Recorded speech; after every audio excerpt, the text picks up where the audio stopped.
Howdy, Beefalo Bart here, and welcome.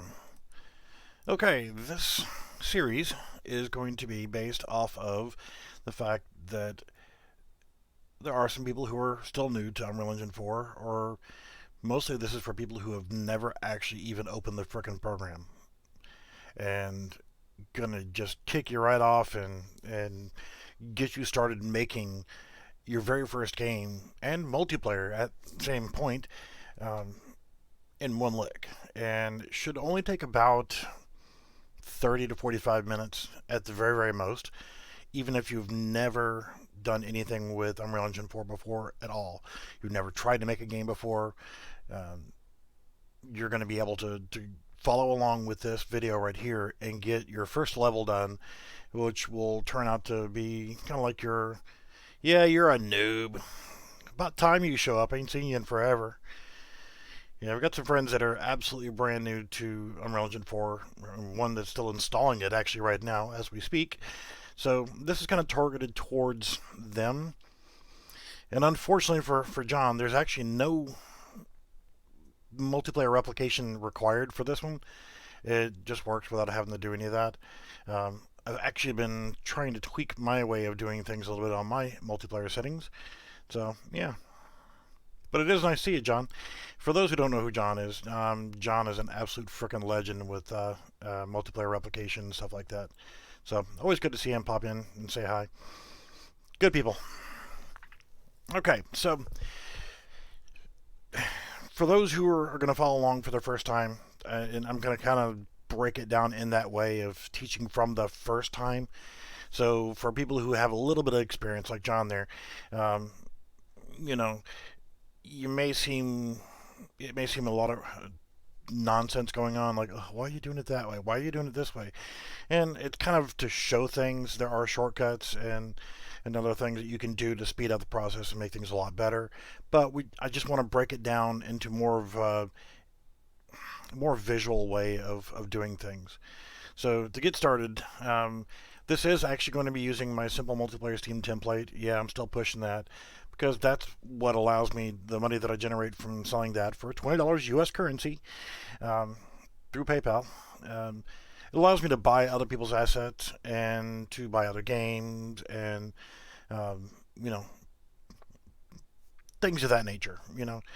It actually helps me out with that because I can't afford to pull house money to pay for toys. So anything that I earn from the multiplayer template and other things that I do goes towards that kind of stuff to help me and to help you guys. So we're going to assume that you have the latest version installed. This will work for any of the versions. Um, you should have 4.24.3 installed for this one right here. Is what I'm going to use for the demo. I mean, I could use 423 or 420. I have other versions of the simple multiplayer Steam template, but those are the three that I have currently installed. Um, and if you've never done anything before, you won't have any projects in here. And I have a couple, so just ignore all that. I'm going to find the one that is labeled for, in this case, we're going to use 424, which I haven't used a whole bunch, but it's pretty much all the same thing. And start off with, we're going to right click on it and select clone. And you want to make sure that you're in your folder for your Unreal projects. If not, just hit browse and navigate to that. And then under name, my first game, or whatever you want to call it, is entirely up to you. And then hit create and go ahead and hit continue. And give it a couple seconds and it'll pop up and it's already there. So you find it and my first game, now you can just double click on it and open it up. So for assets for this video, the only thing we're going to use is just that, my simple multiplayer Steam template, and we're running it off of a clone of that one. And what you're going to get, you probably won't have this. I've got some weird extra freaking things in there. Uh, all you're going to have so far is just the basics. And I'm going to go ahead and click right here, and that's going to split these two open. This is your modes panel right over here on your left, and this is going to give you some things you can drop into your map that are going to be quite helpful. We're not going to be using a whole lot. We're going to use a couple BSP geometries, but that's about it for this particular situation. And it's a relatively simple game. And I actually have the project open that I did for testing, and can actually bring that one in and show you what the end result is going to look like. It's not a very thrilling or exhilarating game, but let me go ahead and just jump right to the map. And essentially what we have is it's going to be a cooperative game. So if you like playing with yourself, I mean by yourself, this is not going to be a game for you. This is to kind of show the basics of getting in here and creating a multiplayer game. So it's going to be cooperative for this intro level, and you're going to need a second player in order to be able to complete the map. So if I play it, and I'm just going to make sure that I have one player and select a viewport. So if you just hit play, this is what you're going to see. You've got your player. You can walk around, you can jump using WASD and mouse controls. And you've got these things here. Can't quite jump to get up there. So how do you get there? You step on this, and now you have a set of stairs that you can walk up. Or do you? Well, if you're by yourself, then well, you're not going to be able to complete this. So that's kind of the point of this one, is to actually do it in 2 players. Now, what I can do here is, next to the play button, I can click on the change play mode and play settings, and I'm going to change this to 2 players, and then select new pie, or new editor window, or new pie as I just refer to it as. Now you can actually set up this to where these can be scaled to where they're perfectly visible for both. I'm not going to do it because of 2 reasons. I don't like it, and second off, I have 2 monitors. I actually have 3 monitors, so I'm able to deal with it by just shoving the server off to a different monitor. And it does cause a little bit of a problem whenever you're actually doing playtesting in different modes later on. Alright, so to showcase how the game's going to work, this is the client. I've connected to Billy Joe Jim Bob's server over here.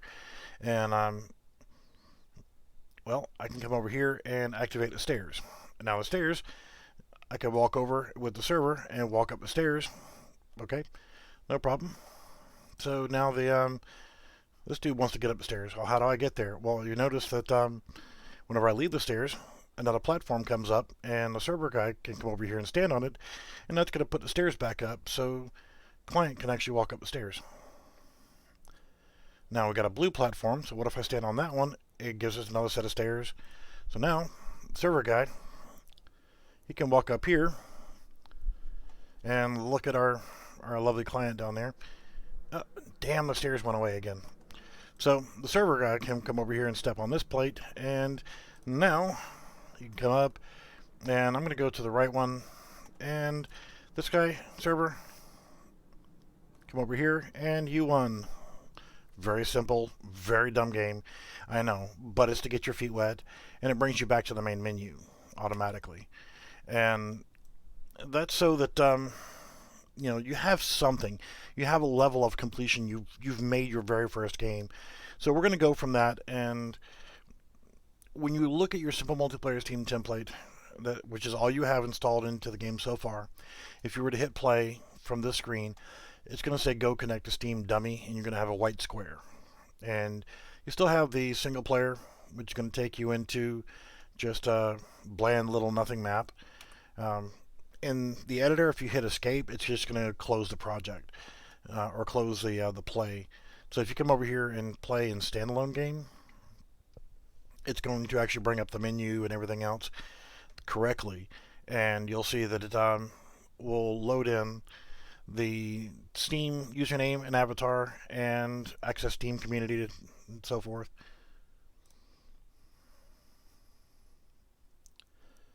Dedicated servers are a little bit different. Pretty much when you run a dedicated server, and to explain dedicated server and what this is actually doing, dedicated server is like when you go to play World of Warcraft or World of Warships or whatever, and you join the North American server or the EU server or whatever, you're joining a server. The server itself is just running in the background, and all the players connect to the server. This is actually using what's called a listen server, and whenever your host creates a game, clients can then join the host's created game. So whenever I go to multiplayer, I can host a game, put in a game name. Since this is using Steam architecture, whenever I hit make, now that is up there, and anybody who has this version of the game can actually, let's go back to the main menu, they can actually go to find a game, and if nothing pops up, just hit find lobby. It'll search for about 10 seconds, and then if it does find a lobby that you can join, you'll have a join button right there. Just click on the one you want to join, and it'll go right in. So that's how the listen server works, is it's actually going to be hosted by one person, and everybody else joins on that other person. So when you run a dedicated server, you're actually going to have to recompile your own version, basically, so that whenever you're creating it, you're creating a separate dedicated instance of it. It's a whole different ballgame, and I'll get into that later on. But this is what you get with the Simple Multiplayer Steam template, is the fact that you actually have the functionality to find and host games for your friends to join you, and it is Steam based. It will show up as you're playing the game Space War, but that's only because you're playing using a developer app ID. More in depth, can talk about that on Discord. And well, yeah. So again, get back to the core basics. Your mode is going to allow you to pick things from your basic things like player starts and cones and cylinders and whatnot. You've got lights you can drag into your map, cinematic based stuff for cameras, visual effects, geometries. This is what we're going to use. We're going to use a box collision and stairs. Yeah, that's going to be a little while because I actually have to wait until because it's sending me freaking text messages. Anyway, so yeah, you'll see when we get into that part. Then you got your content browser here. This is going to be your folders where all your stuff is, and then when you click on it, you'll see what the contents of the content browser actually is. You got the world outliner. It's going to show everything that's in the map here, and talk more about that here in just a minute when we create our first map. You got details and world settings. If you don't have those, let me know. The easy way to do that is go to Window and put a check next to the ones you want to see. Make sure you got World Outliner down here as well. So let's go ahead and just jump right in here, and let's go ahead and create that first map, because we want to be able to do something here besides look at the menu. So we'll go to File and New Level. So up here on top left, New Level, and we're going to use VR Basic. Yep, go ahead. Yeah, and that's the thing, is if you're running a dedicated server system, you're going to have it hosted somewhere with an IP associated with it and everything else, and it can be a lot of money involved once you get set up in it. So doing a listen server this way is great for your first few games and so forth, and great while you're learning. Okay, with this VR Basic map, we don't really want all these extra things in here. So if you don't know, you've got your mouse cursor, you right click, and you can pan around. And while you're panning around, you can use your WASD controls to move around as well, your basic movement. So over here in my world outliner, I'm going to select the ball, and I'm going to shift left click on that to select all those, and then control left click on the pyramid, and I'm just going to hit the delete key and get rid of those. These two things here, useful to have, but I'm just going to drag them down underneath the map. And get in the habit of trying to be clean with everything. So I'm going to right click on where it says Untitled, and I'm going to create a folder. And I'm going to call this my map stuff. You can change it and reorganize it more later. And you could also click down here in this open section and create a folder. I'm going to do another one called Player Starts. What I'm going to do is I'm going to click on Frozen Room, shift left click on there, and then control left click on Player Start. So I just have those things selected. Move that to Map Stuff and that to Player Starts. And now you can minimize those folders, and it's easier to see what you're looking for. Well, I need to know where the player starts are, so I open that, and there we are. So the next thing I'm going to do is I'm going to select my game mode override, And I'm going to change that to say third person game mode. And while I've got this guy selected, I'm going to go back to my details panel, and I'm going to go to the location, and I'm going to click in this box here, and I'm going to type in -750, hit tab, -750, and I'm just going to say 97. That's going to put our guy right there. Now we can do two things here because we don't want to add a second player start. We can manually drag one into the map, and we'll have it. We can, while we have it selected, we can Control C and Control V, or we can Control W, and it will give us another one. But I'm going to grab this green arrow and just going to slide it over here. And I'm going to change this to -750 and regular 750, and 97 is okay. And now our rotation is wrong. And if I right click and then kind of move around, you see that there's this little blue arrow right here. This is what's actually telling you the direction your player is going to be facing when they spawn in. So I just want to click on this tab right here, and that's going to be rotate. And then I'm just going to grab this bottom edge down here and rotate 90 degrees.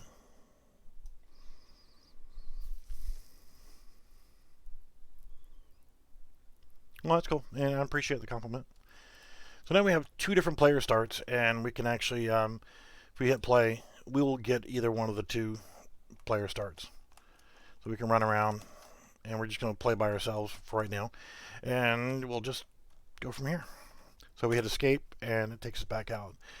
So the first thing I want to create is our centerpiece, our first obstacle we're going to climb up to, and I'm going to go ahead and go to my asset folder and click on the little black arrow, or I can just click on it and then click on the materials, or double click on it, and I'm just left click once on the white mat.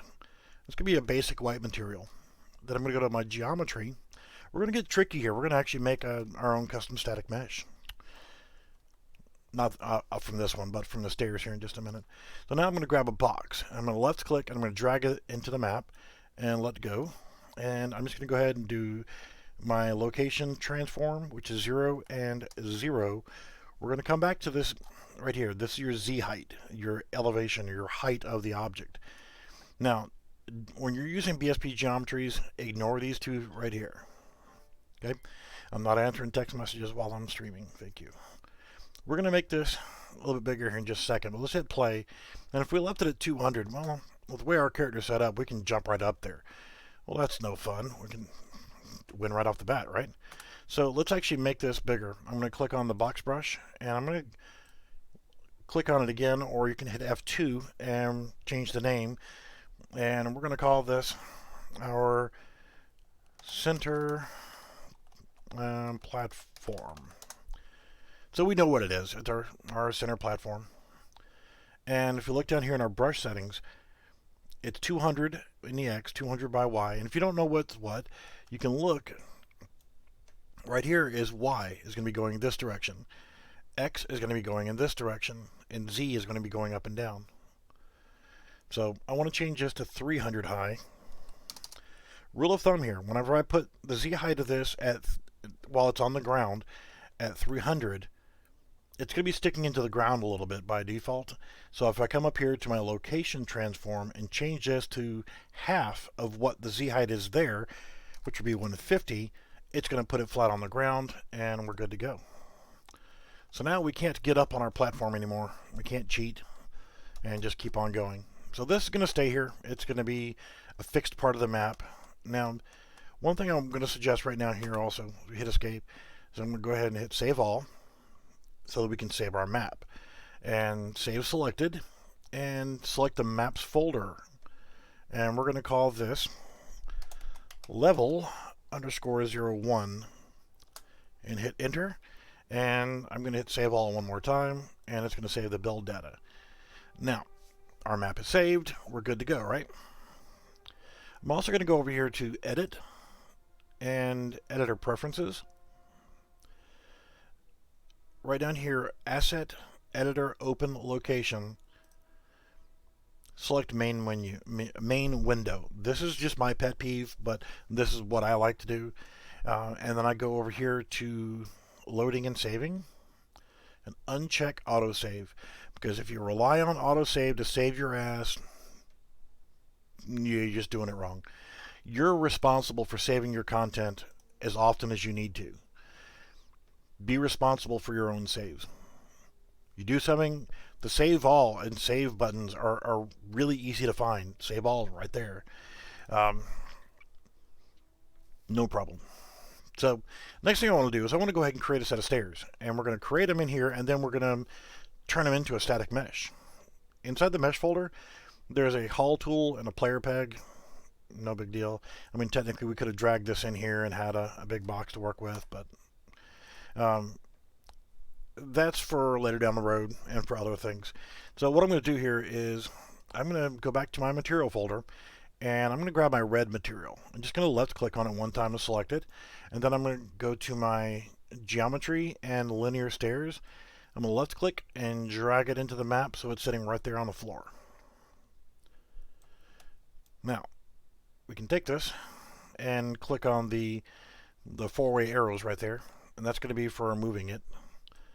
So you can move it around, but you can see the stairs aren't high enough for us to get up there. We're going to need more stairs. If you look over here in your details panel, scroll down, you see number of steps. What happens if we change that? We can actually left click in here and drag it and get the number of stairs that we need. Or we can manually input the number just by clicking here and just typing in a number. But 15 is what we need. I'm going to go ahead and move the stairs back just a little bit.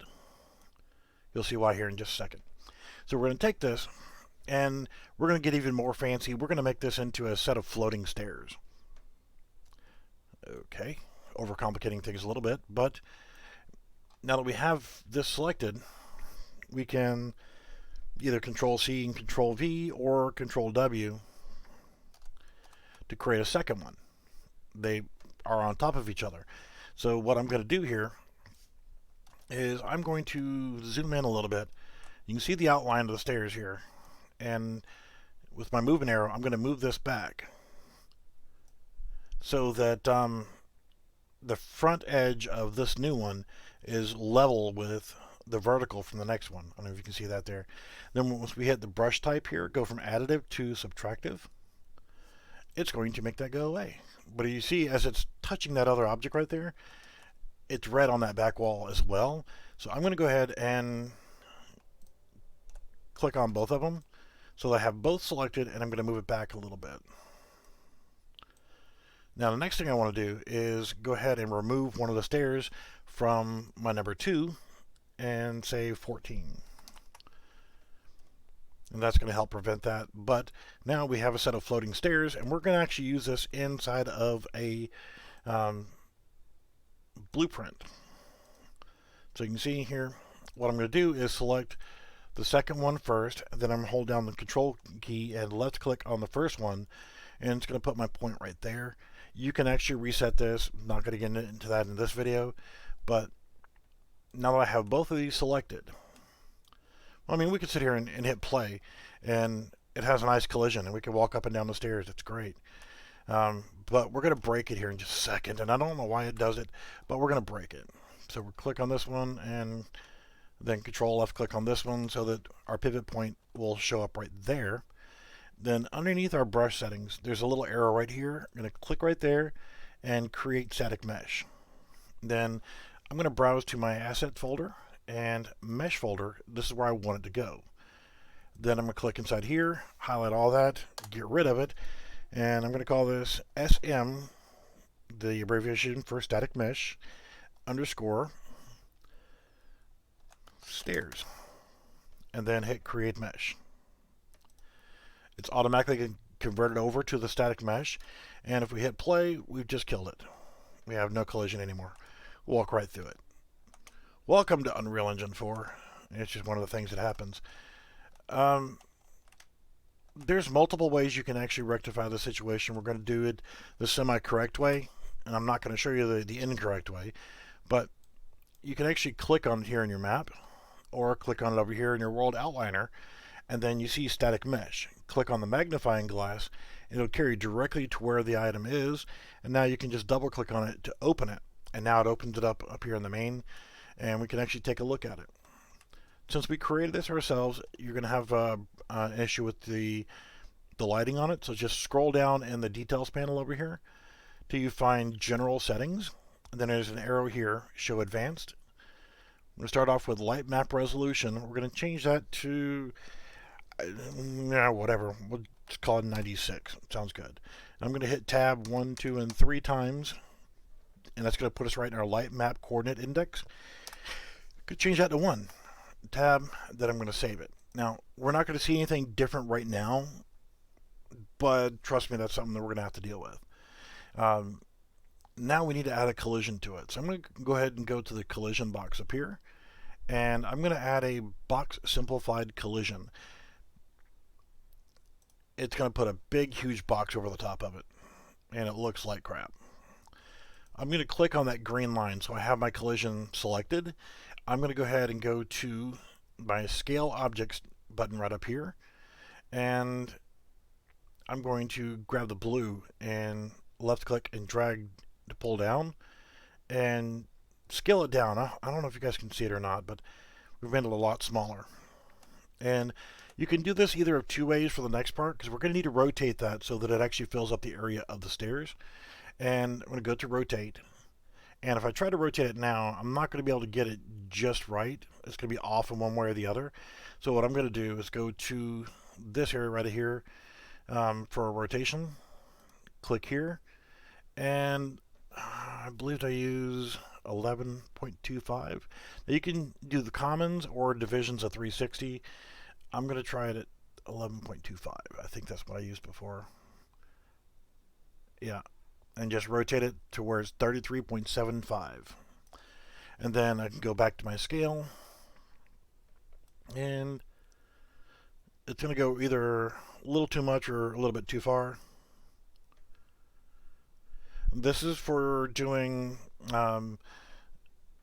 basically, which for right now, let's go ahead and just finish this part right here. Let's uncheck that box there, and now we can manually slide it to get it even closer. This is going to be using a listen server, and there's no hardcore multiplayer replication. I know that breaks John's heart, but yeah, once we've got this done, let's go ahead and hit save, and we can actually close this. We're done fixing our stairs, so if we go back in here and play. Using a listen server, which is going to be the easiest and lowest impact. And this is not perfect, by the way, but this is going to get us done for our tutorial. And now, since we did all this, we can take that and delete it. And since we have a center platform, it's not in a folder. Let's go ahead and quickly give it a folder here. And I'm going to create a new folder. For right now, just call it Asset. Move that in there. So we clean up our map. Everything looks lovely. Yeah, using a listen server, it's just going to be simpler for people to be able to use the simple multiplayer Steam template that I sell that will get you playing in a multiplayer atmosphere quickly. Now, there's going to be one final step after you get done building everything that I'm showing here in this video that you're going to need to make sure that you have Visual Studio, the latest version of Visual Studio installed, to be able to package this into a playable format. Alright, so now we're going to need to add in, what we're going to do is we're going to create a custom blueprint, and you'll learn quickly what a blueprint is for those who are new here, so that we can create our stairs and our platforms and everything else. So I'm going to go to my asset folder, and over here on the right, I'm going to, in an empty spot, I'm going to right click and create a new folder. And I'm going to call this Blueprints. Now, there's a couple ways for actually creating this blueprint, but all I'm going to do is right-click here in the open part and create a new blueprint class. And the type is going to be actor. And I'm going to go ahead and call this red underscore stairs. Hit enter, and then hit enter again. That's going to open up the blueprint. And before you get all excited, there's a whole lot of stuff going on here. I'm going to go back to this tab. I'm going to go back to my asset folder, make sure it's open. Go to my mesh folder and select my stairs. Then go back in here. So now whenever I add a component, we want to add the static mesh or the object of the stairs. I add a component, and as I look down here, static mesh, it already has the stairs selected. And you notice the center point is here, not the center of the stairs. So if you actually look at your transform location, you can actually increase this by 5. I'm sorry. If you look, there's a little mesh floor. And you can manually input these numbers, or you can physically do it. One of the easiest ways to tell is to actually take it and go back to your blueprints folder, drag it into your map, and if you look, you can see that it's extending through the floor a little bit. So we actually need to bring this up by 20. And that's going to put it directly on the floor. Compile and save. Remember, you're the master of your own saves. The floor of this is a little bit weird. It's actually fine. It's actually going to be zeroed out correctly by using 20. And once we have it in our map, we can actually rotate it by 90 degrees. I want to make sure I got all my orange back up here for snapping objects. Now, the next thing I want to do is I want to change it so that that pivot point is actually in the center. And this is for ease for adding the other parts we're going to do later on. And I know that my stairs are 200 wide, so if I move them over to the left by 100, hit compile and save, that's going to put, essentially, as I'm trying to move them around, it's going to let me put it in here. So I can now move this up. If you look on your details panel for your actual stairs, you can see where you need to move it left or right. And that should be perfect that way. And we just need to move it this way to where it's right where we need it. So that's going to give us our stairs. So if we hit play now, we actually have the stairs in the map that we can use to go up and down. But it's not going to be the same for our game because, well, if the stairs are already there, then, you know, it's going to be kind of pointless. You just instantly win, then you go to your other stairs and go up. Well, we need to make these go away. So I'm going to hit escape, and I'm going to go back to my blueprint. We're going to have to start adding some things in here. Next thing I'm going to do is I'm going to click off so that I have nothing selected in here. I'm going to add a component, which is going to be a cube. Very simple, right? And I'm going to call this my bottom platform. Sounds good. And we're going to need to make some changes to the size of it. I want it to be as wide as the stairs. So you can actually manually put the numbers in, or you can actually use your scale object here on this one. It's not going to matter all that much. I'm actually going to change the height to 0.1, and then I can change my X and Y.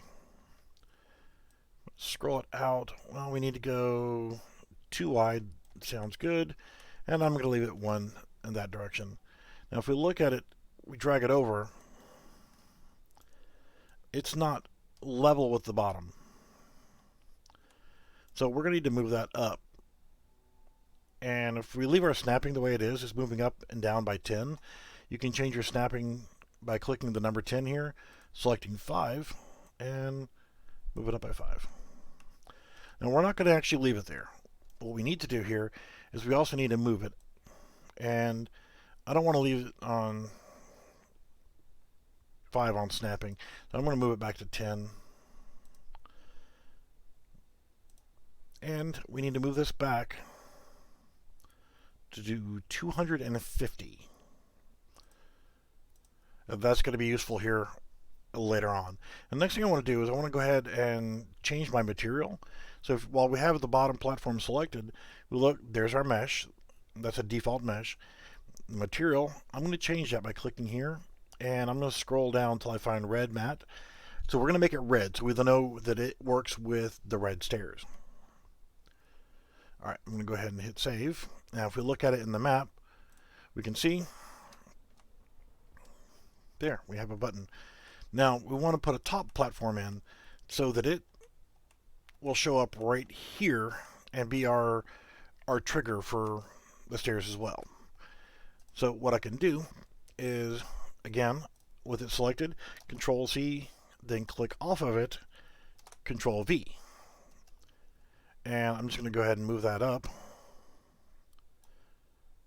and line it up. We don't want to leave it there. We want to move it an additional 200. So we're at 500, so we want to move this to 700. Okay, and now we want to change the name of it, and we're going to call this our top platform. Okay, top platform, compile, save. Let's look at our map, go play, and you can see that they don't do anything yet, but we have them visible and working. They support our weight. We can stand on them. That's great. It's awesome. So yeah, we're just we're getting our first game for new users. This is where this video is actually targeted for brand sloppy new people, and for the fact that there's really no replication involved in making this work. It just works. And to show that, we can go back to the little arrow right here between play and launch and change this to 2 and new Pi window. And again, I'm just going to move the server window off the screen because I have 2 monitors. So the client, he sees everything. I didn't have to replicate anything because we're not activating and deactivating and doing anything funky. So everybody can see it. It works just fine. There's nothing heavy involved. Yay. And there was much rejoicing. So I'm going to go back to 1 player so that I can just keep testing my things as I need to. So now what we want to do is create a method of making things visible and not visible. We know everything works. How do we do that? We need some kind of trigger that's going to say, hey, make this work. So with nothing selected, I'm going to go ahead and go to add component, and I'm just going to type in the word box. It's going to give me 2 options. I just want the top one called box collision, and I'm going to call this my bottom trigger. And then I'm going to move this over to 250, which is going to put me right here on this bottom one. And we can bring it up a little bit and kind of scale it to fit. So 1.5 that way, and that looks lovely. And I can go back to this and raise it up just a hair more. Okay, we got that trigger, and I'm going to go ahead and I click off of things and back on them again, just me. Control C and click off of it. Control V. We have the second one now, which we're going to change the name of in just a moment. But we want to put this on top of our top platform. So this is going to be our top trigger. Now, we won't see these little boxes in the map. Let's go ahead and hit save all. So we save our map. We hit play. We look at it. We can see them, but we don't see those little boxes, and they don't do anything yet. So we're going to add some functionality in here, and it's going to seem complicated. This is where the actual making things work. We're going to build this one completely, then we're just going to duplicate it and make our second one. And we'll just, you'll see as we go. So we have our blue stairs so we can get up to our next platform. Okay, so what we need to do is have it to where in the beginning, the stairs do not exist. We can't see them. So the way we can do that is go to our event graph. And the only thing we need is event begin play. We don't need these other 2. I'm going to just left click and highlight both and hit delete and get rid of them. Then I'm going to go ahead and compile and save. Now from event begin play, I want to drag off from here and actually add functions in. This is where we're actually doing stuff. These are what you call nodes. So what I'm going to do here is I want my stairs to be invisible when we first start. There's 2 ways of doing this. I'm going to show it this way because this is how we're going to toggle them back and forth. I'm going to left click on my SM_stairs and drag it in here and drop it into it. And again, for those of you who are experts at Unreal Engine 4, keep in mind this video is targeted towards people who have never been here, never done things, and don't know what these things are. So bear with the newness. So this is another node. It is a variable type node, and it is a reference to my stairs. So what I want my stairs to do whenever I begin playing, I want them to not be visible. So what I'm going to do here is drag off from this. This is my executable pin. Drag off from my pin, and I'm just going to, I get this box that pops up. I'm going to type in set visibility, and we're going to get a node here called set visibility. I'm going to connect my executable pin to my other executable pin here. So what we're doing is we're going from event begin play, we're going to do this. At the beginning, we're going to do this. And we want this to be not visible. So we're not going to check anything in this box. It's just not going to be visible. Okay. We're going to do this one step at a time so you understand the concept of what's going on with these. So now if I hit play, the stairs are not there. But I can still walk on them. They're still there. There's a bunch of different ways of doing it, but I'm doing it this method to show the basics of other stuff. Yeah, I know there's spawn actors and all kind of wonderful stuff, but we're not going to get into that. So we need to make sure that these stairs, we can't just walk on invisible stairs. So what we have to do is we need to turn off the collision that we created for that. So we can drag off another pin from here, drag off, not jack, but drag. So we're going to drag off from there, and we're going to type in set collision. And I just typed in set COLL, and I could see the very first option that came up was set collision enabled. I'm just going to hit enter. That's the one that I wanted. I'm going to connect my executable pins together, and I'm going to move it up here so it looks neat.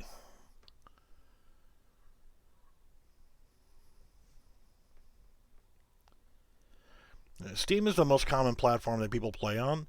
So, you know, you could do LAN functionality, but you don't have any online functionality. Let's hit compile and save. So that if you want the ability to quickly and cheaply and more cost effectively at first, yeah, there's a lot of crap games on Steam. However, it's because all you need to do is pay $100 and you can get a game on Steam. Anybody can do it, right? Now we hit play again. It's an easy method of matchmaking that doesn't require a whole lot of background effort. You see, our stairs are, there's no collision, there's no visibility. These buttons don't do anything yet. So at the beginning, we know that those aren't visible. If I had just gone into here and selected my SM stairs and scroll down, you can uncheck visible, but in this situation now, whenever I'm looking at the map and I'm setting up position of everything, I can see it that way. If I uncheck visible, I'm not going to be able to see my stairs. So yeah, by using Steam architecture, it's easier for people to be able to create their first multiplayer game. You know, like I said, I sell my template for $20. You get the menu, bam, you got the ability to create your own game and make it multiplayer. This particular tutorial, there's not going to be any multiplayer replication needed. It's just going to work. But in follow-up videos, we're going to add other things where it's going to require multiplayer replication.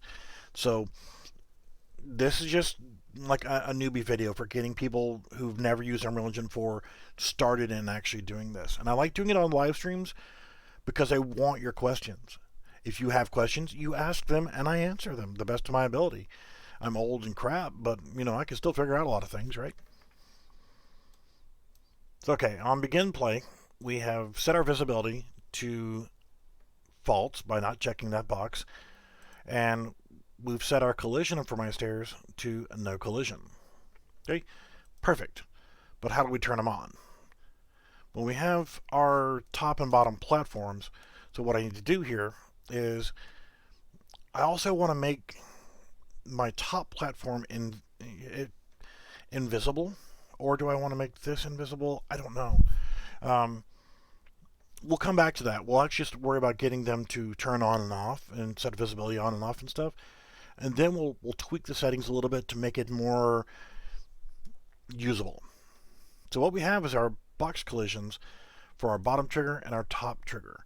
So what I want to do here is go back into my event graph and go to my bottom trigger. And then I'm going to right click on it and I'm going to select on component begin overlap. And that's going to pop this big ass node there. I'm just going to drag it up to look neat. Now, on begin overlap, what's overlap mean? Overlap means that you're standing on something, or you're overlapping, your character is overlapping or standing on it. I don't use Unity, so I would have no idea what Pun2 is.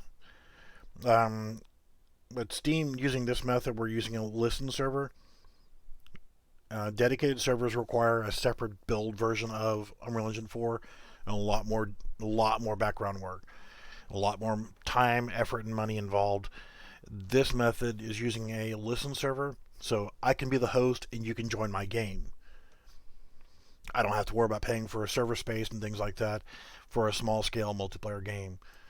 When you start talking about dedicated servers, you're talking about a lot of additional time, effort, and money involved in getting started just for testing before you could ever release your game. This way, we can actually release a game and have it playable and maybe not have an RPG where you got 10,000 players on one server, which doesn't really happen anyway, but you know what I'm saying? It's cheaper, easier, faster, and fun. You're able to get your first game out quickly. So on component begin overlap is going to be the fact that we are going to be our player. Our player in this case is I call my player character player_base. It could be called third person character, first person character, monkey mucus, whatever your player character is called. In this particular case, in this particular video, this particular version of the simple multiplayer Steam template, our player character is called player_base. So I'm going to drag off from the other actor, and the actor that is going to be the one responsible for triggering this is going to be my player character only.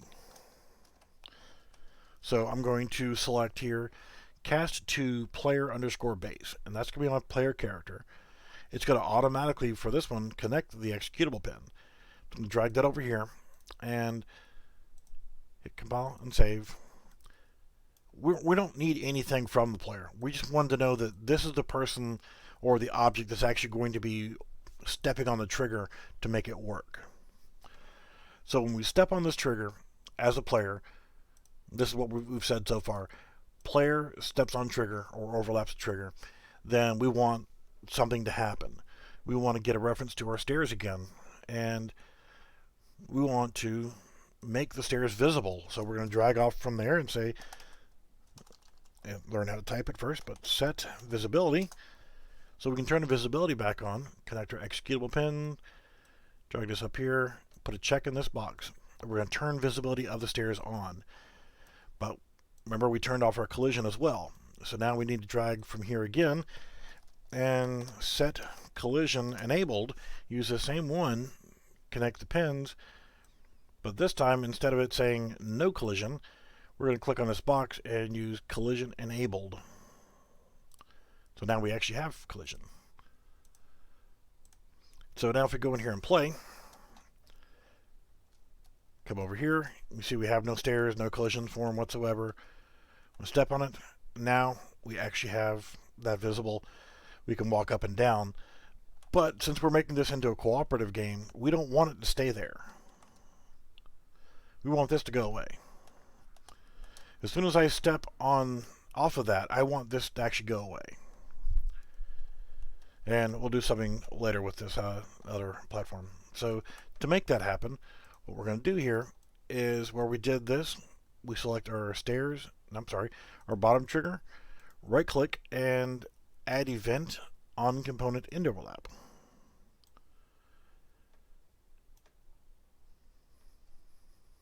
Yeah, Steam's perfectly fine for that.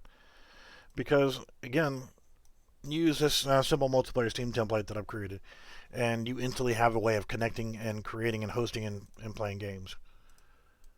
I've got plenty of videos on it, and I covered on the first part of this video as well of what the simple multiplayer Steam template is. It gets you there. And then the rest of the game is up to you for creating. Whether you want it to be a team deathmatch or you want it just to be whatever. My Simple Multiplayer Steam template gets you there on Steam and gets people connecting to you easily. As long as they have Steam running in the background, and as long as they're on the same Steam region, because until you actually get it on Steam, it's a different story. But I've also got videos on how to change your Steam region. It's really quick and easy. I'm going to grab my Cast2 player base. I'm just going to Control C and Control V, or you can Control W, either way you like. And I'm going to connect my other actor and my executable pins, just like I did before. Now, what I want to happen is exactly the same thing here. In fact, if you want, you can grab those two and Control left click and just copy and paste those. Because what we're going to do is just the opposite of what we're doing up there. But in this case, we're not setting it to true, and we're setting it to no collision. So when we step on the trigger, we're going to make the stairs visible and walkable, and then when we step off of there, we turn it off. So this is going to get us to where, look, there's no stairs. I can walk right through it. Turns on. As soon as I step off, where the hell did they go? Damn it, I want to get up there. Where's my stairs? This is where you need a second player. So if I come in here and change it to 2-player, new Pi, and now as our client comes over here and steps on it, we're holding it for the server. Server, hey, thanks for holding the stairs for me. So now I could walk up here and I'm good to go. Well, why don't you come join me? Oh, that would be lovely. I would love to join you. Oh, shit, the stairs went away. Damn it. Give me my stairs back. How do I get the stairs back? Okay, get the stairs back. What I'm going to need to do is go back in here, just like we did for the bottom trigger and setting it up to where we step on it, we turn it on and off.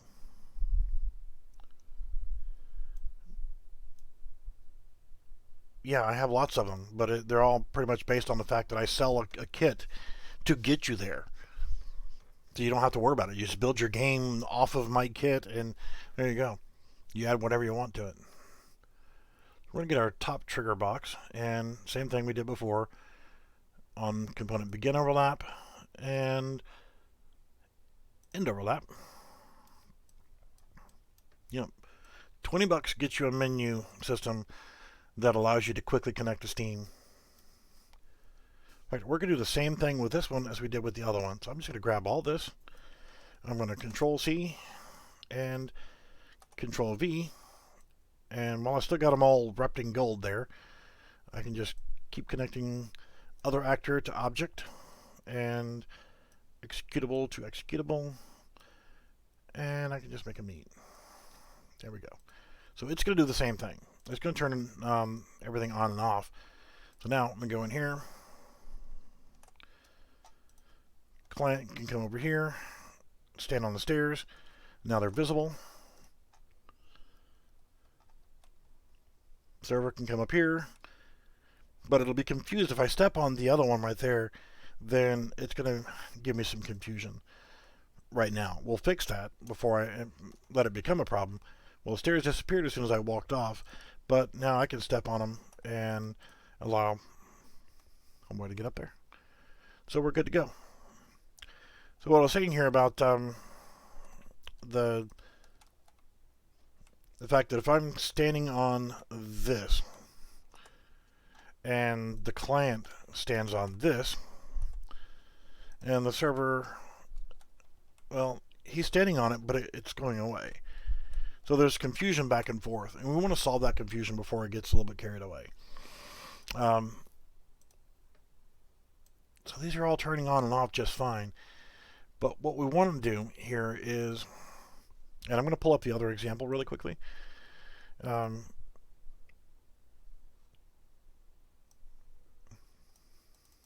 So this is the actual finished version. So we see we got server. I'll push over here. Client, we can see right there. So on the final version of it, you see that the platforms are there at the beginning. You can't get to the box collision because, well, you can't jump up there. So client can come over here Again, we've had to do no multiplayer replication so far. Now that I'm up here, you can see that platform is not there. Our other trigger, our top trigger, is not available. So now if our client tries, oh, well, I can't go up there. Well, once I stepped off of it, look what happened. Well, you can't see what happened. Sorry, multiple monitors. Thing came back. Nope, you can only get it from me. So now the platform is back. So I want to be able to get up here, and now you can get up here, turn on this one. You can see that one does. The other one does not show up until we've activated it the first time. So we should go back in here and do it one more time. So you can see it's there to begin with. So you can still see it right there. Now we're going to bring our server over here. Now as soon as I step on this, bam, that one up there disappeared. So what we want to do is when we step on the bottom platform, you send me $20 on PayPal, I send you a direct link to either of 3 versions of Unreal Engine 4, and you're good to go.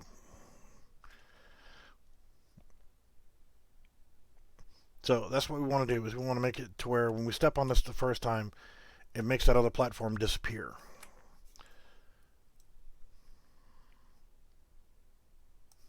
So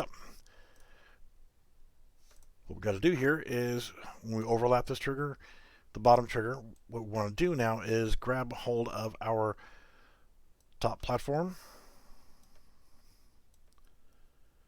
Now we want to go ahead and, because we're going to have to do this for our trigger as well, but we're going to start with the top platform, and we're going to set visibility.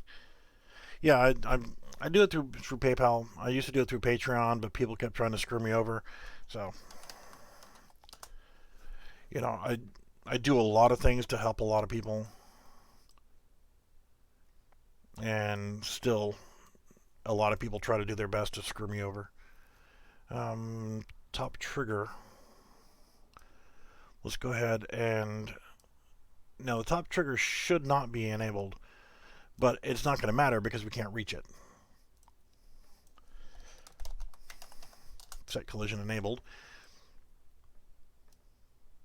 And we're also going to drag this over here as well.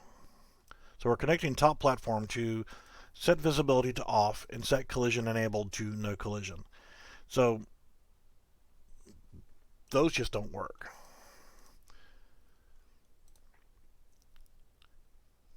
So client, everybody can see that that platform is there. So as soon as I step on it, and you can't see what the server's doing here. So what I'll do is I'll trade off. Well, can't really trade off yet. So when I go up here, you can see that it's not there. Well, that platform is not there. And as soon as I step off of there, now what happens is when I step off, I want that platform to come back, and it's not there now. So essentially, we're doing the same thing. We can just grab these two, Control C and Control V. You can copy and paste a lot because you're going to be doing a lot of redundant things. In fact, you can grab these two because we're going to use the same ones again. We're going to toggle visibility to on and collision enabled. It may seem a little confusing, but what we're trying to do is make it so that and I'll go ahead and bring the server over here so you can see as well. So we're going to take our client, and we can see the things there. And as soon as we step on it, it goes away, but the stairs show up. You can see it's gone away, but the stairs are there. So now our other player can come over here, and good to go, right?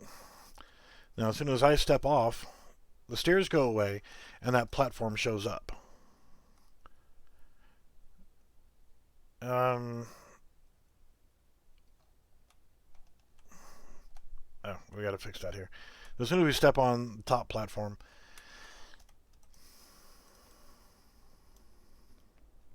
top trigger. Actually, we don't want that to happen at all.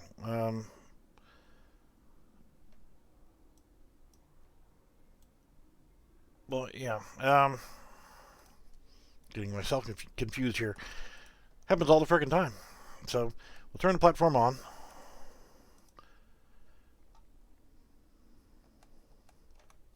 Don't see it. Client steps off. That platform is gone, but our other platform is here. And it turns the stairs on. If we step off of that platform, those stairs go away. So we can step up here. And as soon as I step off of that, those stairs go away. So that's what we wanted. And we could actually, if we wanted to, make the bottom platform go away as well. So let's actually do that. We've turned the stairs on and off. So let's go ahead and well, that's fine. We can leave it the way it is. But if you wanted to have more than 2 players, then that's what I would do, as I would actually make the bottom platform go away. So same thing we did here, but for the bottom platform instead of top platform. I mean, honestly, if you just wanted to do that, you could do this, this, this. Control C, Control V. Connect those. Grab your bottom platform. Control C, Control V. Plug this into here and here. Same thing here. Plug it into both.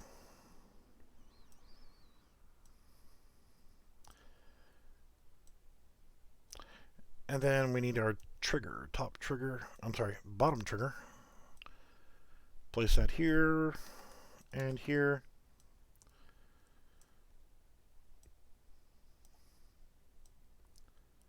And that's good.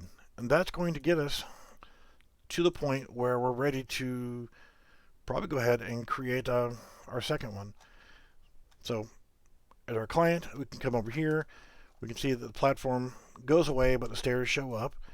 So now our other player can come over here. That other platform is not there. And as soon as I step off, you can see that platform then showed up. And as soon as I step on this platform, the other platform goes away. And now I can walk up the stairs. And as soon as I step off, the bottom one works again. That's absolutely perfect. That's exactly what we want. So how do we get to the next point where we're going to our second platform?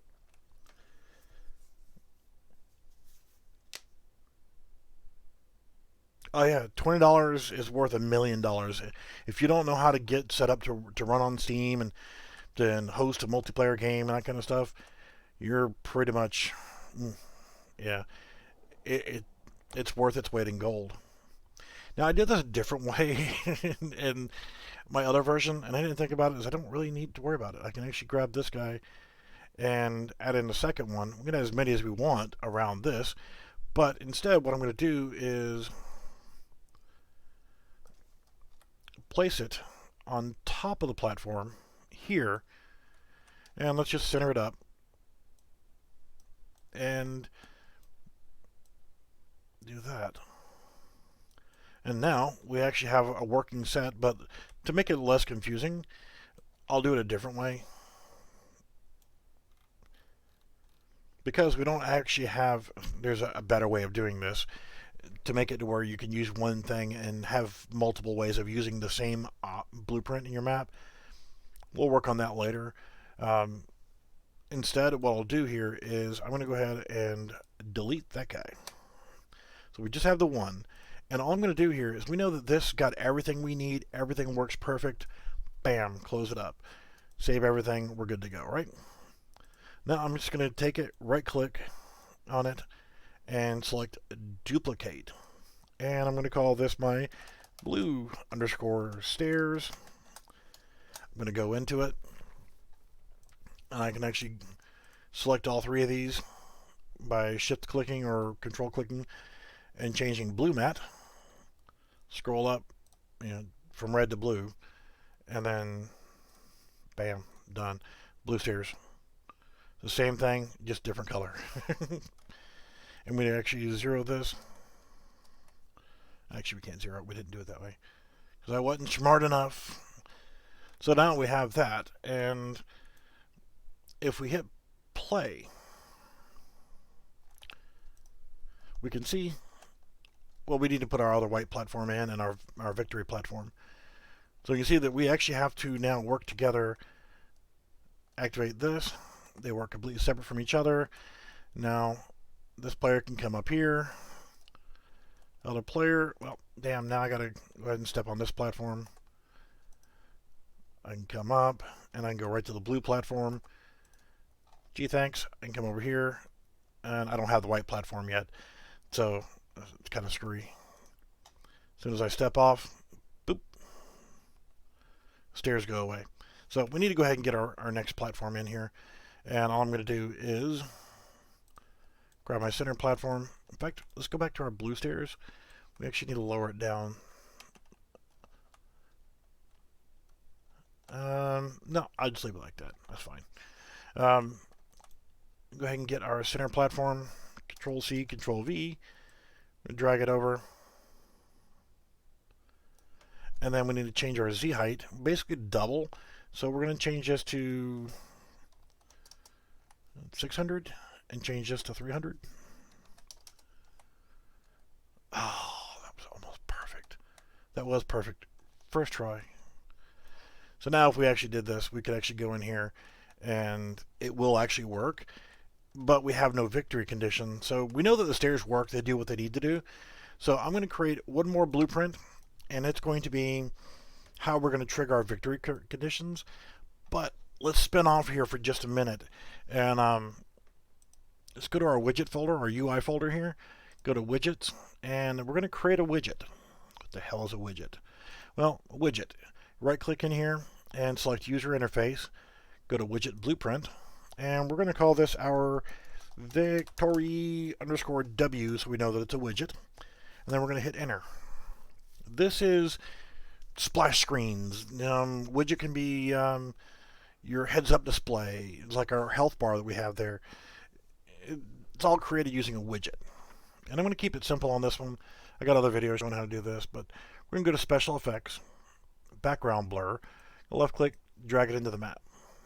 I'm going to go to anchors button over here, and I'm going to choose the big one right over here, which is full screen.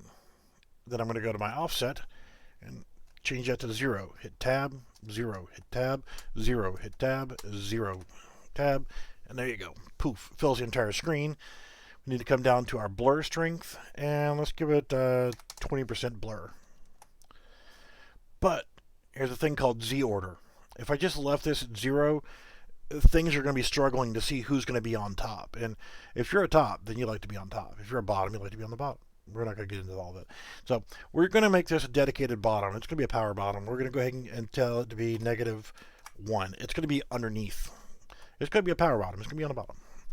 So we get our background blur. It's going to be poof right there on the bottom. We're going to click off of that. We're going to come up here in our common, and we need text. Drag it into our panel. And with it selected, we're going to just say, you won, yay, and there's a bunch of rejoicing. We're going to go to font. We're going to make this bigger. Click on that. You got font size right here. Go to 100. Bam. Well, we don't want it up there. We want it in the center. So we're going to go to our anchors. Center. Anchors. Center. And if we just zeroed it out, 0 and 0 for our positions, it's not going to be right. Well, we need to resize this right here so that it wraps around. Maybe, maybe not, but let's just change it to 600 by 1. Let's make it 140. Why not? So now our position, we want to move this over and up so it's dead square in the center of our screen. have to, but that's what we're going to do. So we want half of our x to go here. So that's going to be negative 300. And then for our y position, negative 70. Boom, center of the screen. Compile, save. Yay, there's much rejoicing. In this case, we don't need anything else special. It's going to pop up, and it's going to go away. Now, we're going to go to our player character, and that's going to be in your characters folder, blueprints folder, player underscore base. The only thing that's in this, if you don't want to use my player underscore base as your player character using my simple multiplayer Steam template, the only thing that I have added into the entire project, the player character, is on event begin play, it runs this, which is this stuff right here. Startup stuff. It's just going to give you your heads up display, add it to your viewport, set your game mode, that kind of stuff. And I've added in one other thing, which is really important, which is this guy. And that is going to be your escape menu functionality. So when you hit the escape key in game, play normal, it's going to give you the menu widget, and it's going to add it to your viewport, and it's going to, why you're not perfect, change your inputs and that kind of stuff. It's going to set you up for being able to use that. So all you'd have to do is just grab this right here, copy it and paste it into your player character, and that's going to give you your escape menu functionality. That's how you're going to get out of the game. And then the event begin stuff. So, all that besides that, I'm just going to scroll in, find me an empty spot, and I'm going to right click, and we're going to create a custom event. Custom, I just start typing in the word custom and hit enter, and it's going to be there. And we're going to call this victory. Bam, victory.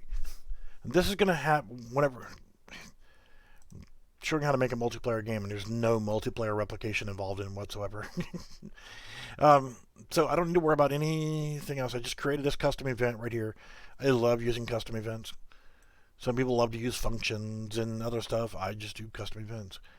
Because now I can call this anytime I want by casting to my player character and just running that.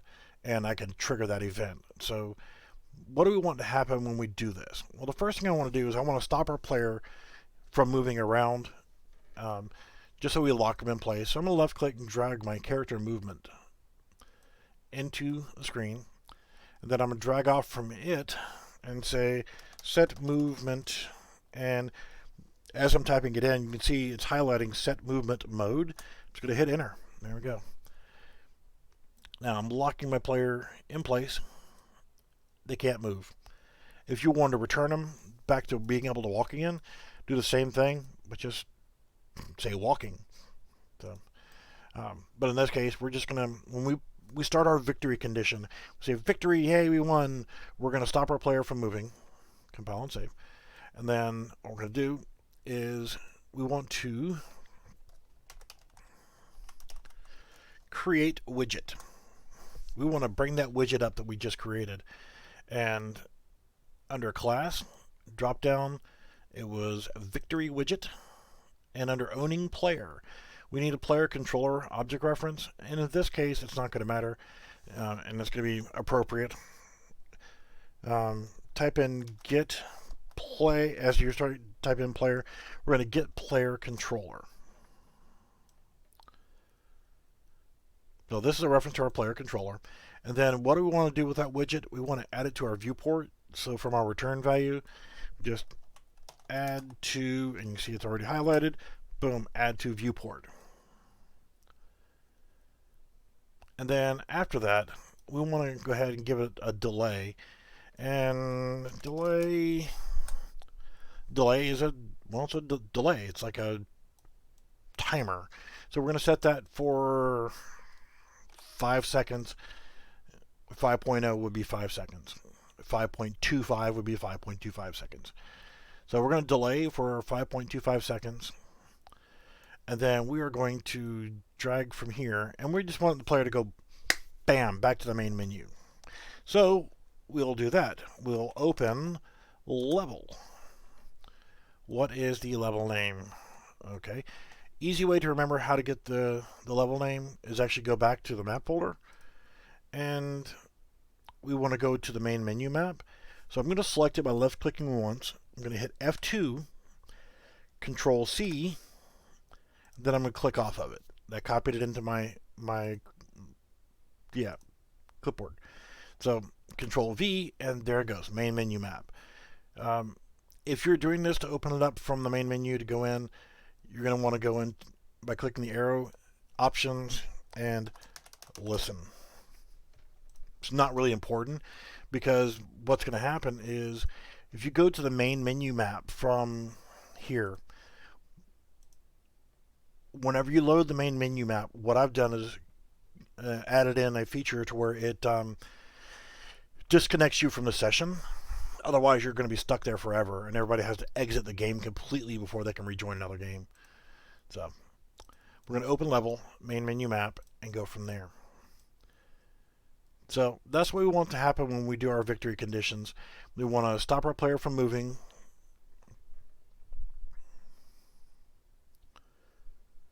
So if you got a player that's dead or paralyzed or whatever, you don't want them going anywhere, bam, character movement mode, none. Right there.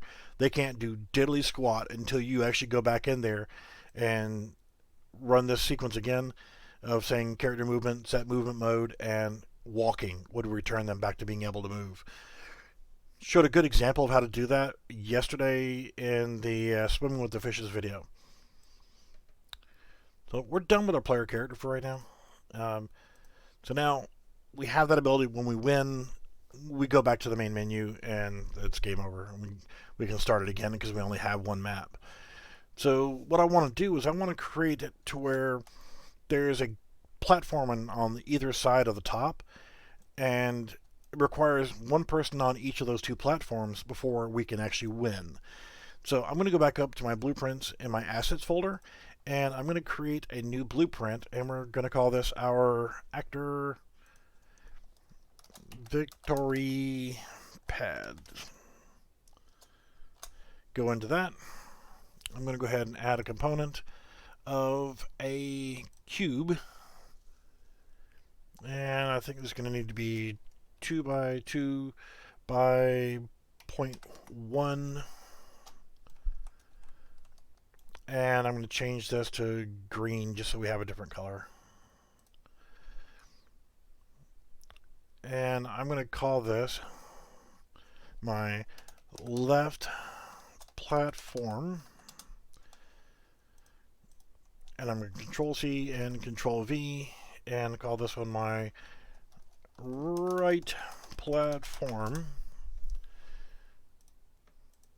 Now I'm going to move the right platform to the right, 250. My left platform, I'm going to move it to the left to 250. Compost and save. Let's actually drag it into the map. So if I drag it in right here, our dimensions are wrong. And which is left, which is right, doesn't really matter. So actually we needed 200 because I'm dumb. So yeah, 200 and 200 because the size of the platform is 200 by 200. So there we go. And if we want to make it line up a little bit better, well, first off, let's get it correct this way. We can drop it down, both of them, let's get both of them together, and say -5. We hit compost and save, and look, now it's nice and flat and smooth, and it's glorious. We're just about done. So now we need our box collisions. So I'm going to add a component of a box collision. I'm going to call this my left trigger. Going to move it over to 200. And then we want to scale it up. I don't remember the dimensions. I think it's like 3. Yeah, 3 by 3. And then you just run a death sequence. I've got plenty of videos on that. Get with me after the stream and this stream on my Discord. Um, but player death, I've got that whole sequence set up in a couple different videos over the last couple weeks, actually. So we're going to change the name of this one to be my right trigger. Hit compost and save. Let's go to our event graph, delete everything there, and then compost and save one more time. And we'll do left trigger on component begin overlap, right trigger on component begin overlap. We're going to create two new variables. First, I'm creating separate variables this way. So next to the word variables, come over, you can see where it highlights now. We're going to call this our left trigger down. Make another new variable, right trigger down. And these are called booleans. These are yes or no's. They're going to be a yes or a no, or a 0 or a 1. Basically, it's checked or not checked. It's a positive condition. So again, we're going to cast to our player. In this case, it's player underscore base. Control C, Control V.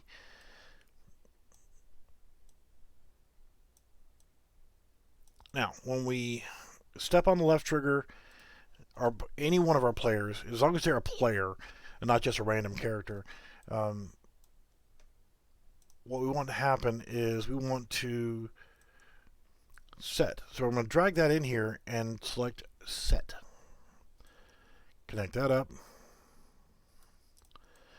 Now, what we should probably do here is come back and so that we can prevent our player from being cheating bastards. Players never cheat, though. I mean, gamers never cheat. Left trigger, add component, end overlap. Get your ass up there. I know it's hard to conceive the fact that a player might actually cheat or exploit the game. It's silly, I know. So I'm just going to do this, Control C and Control V. So what's going to happen now is when our player is stepping on here, it's going to set that variable to true. But if they step off of it, it's going to set it to false. So when we step on the right trigger, we want to set right trigger down. And I'm going to go ahead and copy and paste that and then check that to be true.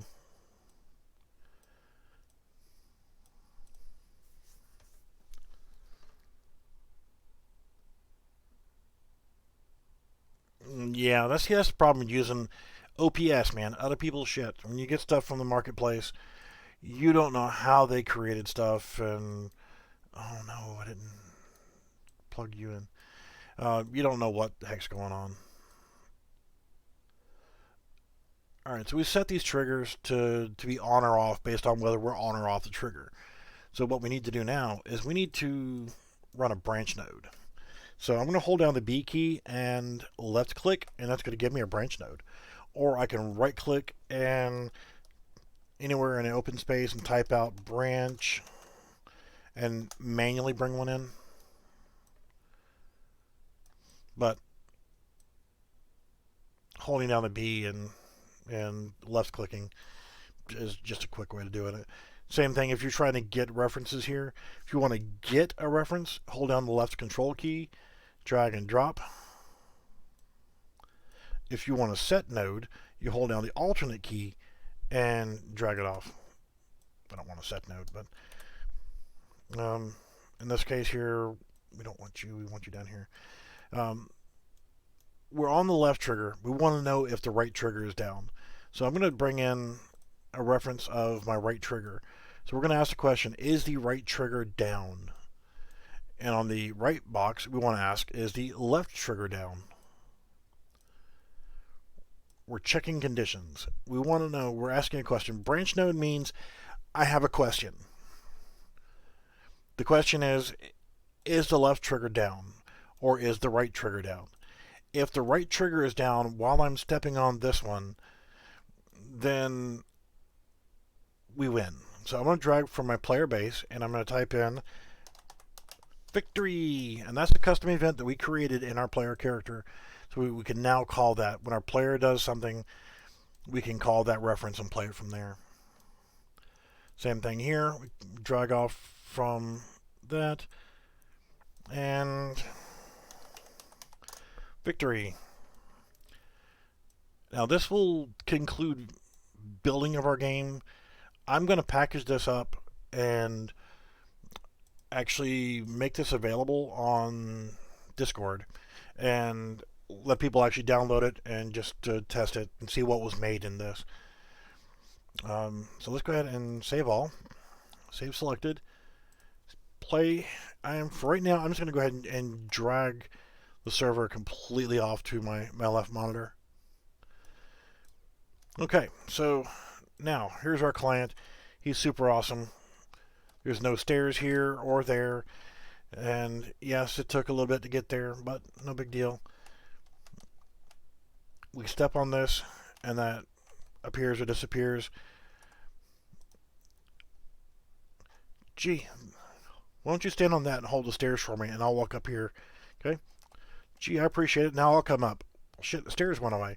Well, hey, I got this cool new pad over here. Let me step on this. Hey, the stairs came back. Awesome. So I'll come up here. Well, if it worked like that before, let's try it again. Yep, there's a new set of stairs. So, server's like, thanks, dude. And I'll come up here. And you know what? I'm going to go ahead and chill up here, but why don't you come up here and join me? Okay, well, shit, the stairs went away. So, yeah, there we go. I'll stand on this platform, and that'll let you make those come up there. Well, cool. I'll step on this victory pad, and now if you do the same thing, you won, and our player can't move. We're locked in place. You can see through the haze there, and then boom, back to the main menu. We won. Game over. If we want to on our victory pads, we can put something in here just for cosmetic purposes. Let's add another component of a text render. And let's type out stand here to win. Stand. Let's see. Let's just say stand on both green pads to win. Absolutely stupid. But you see it put it in the wrong orientation, so let's actually rotate it 90 and 90 the other way. And that's a whole lot. Just stand on me. And we'll just drag it over here. In fact, let's actually go to our horizontal alignment, change it to center. That way we can just put it right there in the middle. And it's just barely below, so I'm just going to change the Z to 1. I don't know why it does that crap, but and then what I'll do is just Control C, Control V, get a second one, put it there. Negative 200, 0, and 1. Stand on me. And I mean, if you wanted to do that, Control C, Control V.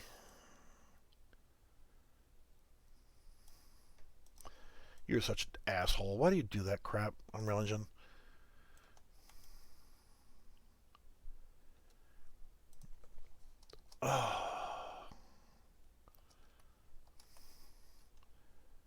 You know what? Screw you.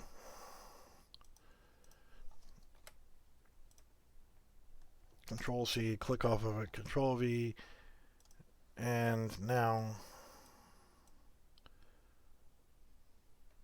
do that and that. So both of them are selected. Text says multiple values. No, it doesn't. To win. Stand on me to win. We are done.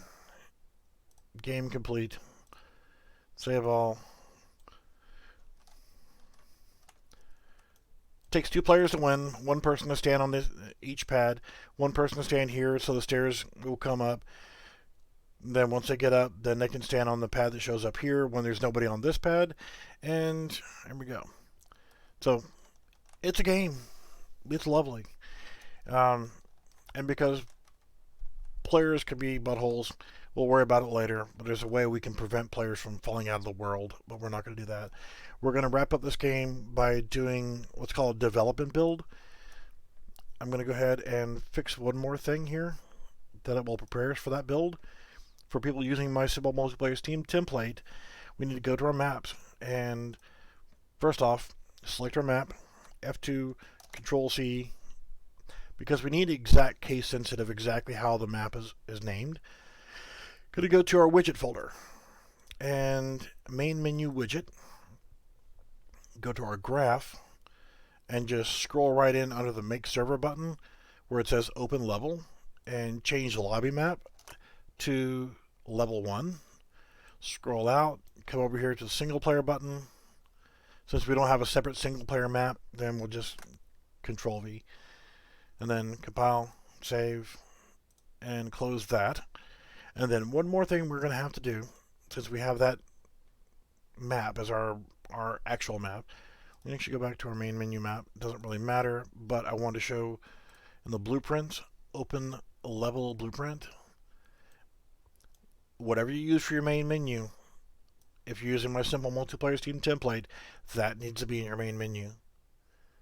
Destroy session. Otherwise, your players will not be able to join another session. They'll be stuck in that same session. So we're going to go to Edit and Project Settings.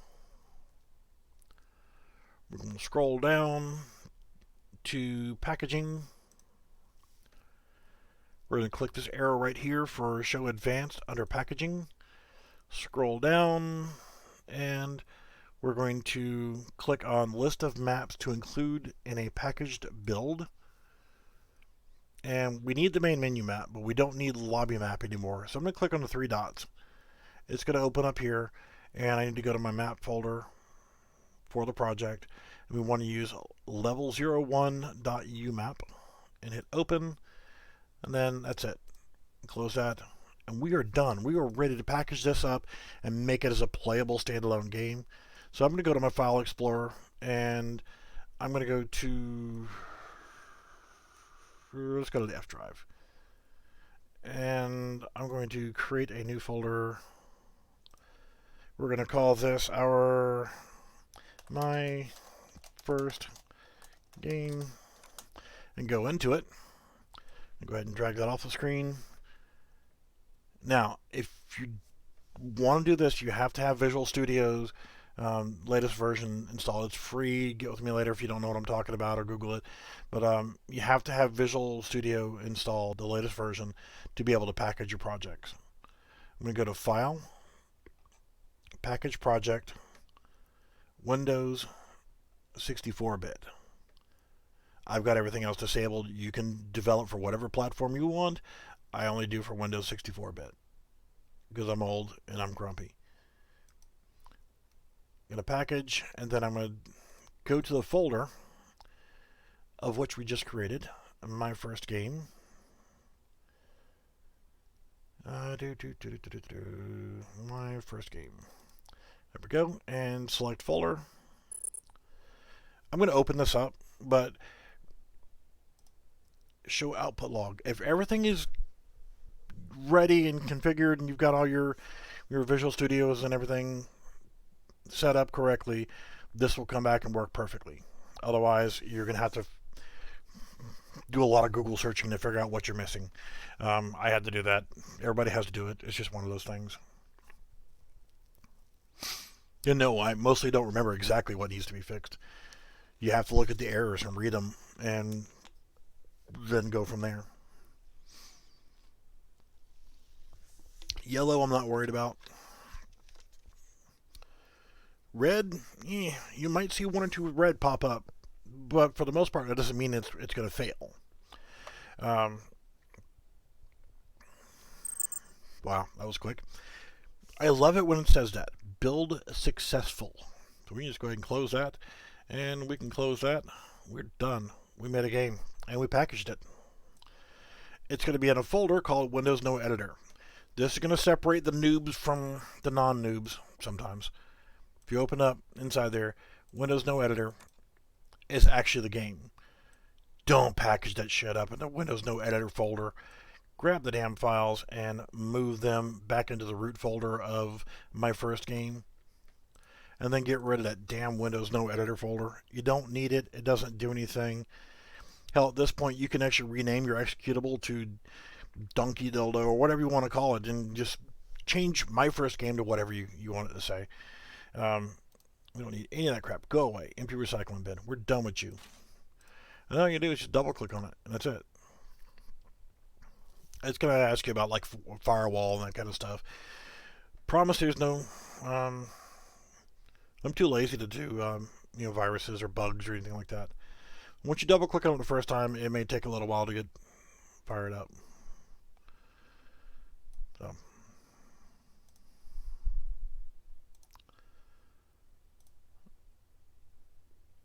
Come on. I don't need that other project. I can actually close this for right now. I don't even need that running. I don't know why it's taking so long to load the first time, but I don't know, man. It never happens to me. I'm sorry, we're not talking about that. Yeah, Windows Firewall, allow access, and seriously, yeah, Microsoft has been trolling people who are still old and stuck using Windows 7. So things are broken that shouldn't be broken. Things stop working that shouldn't stop working, and it's because I'm still using Windows 7 and I've got some other issues. Yeah, I got plenty of issues, but yeah, you just double click on it and the game comes up. It's going to make a freaking liar out of me, and then it's going to load up like 4 copies of it. God,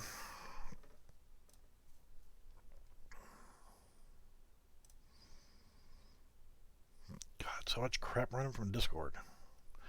Run DLL32 in process. Yeah, I don't know what the hell's going on here.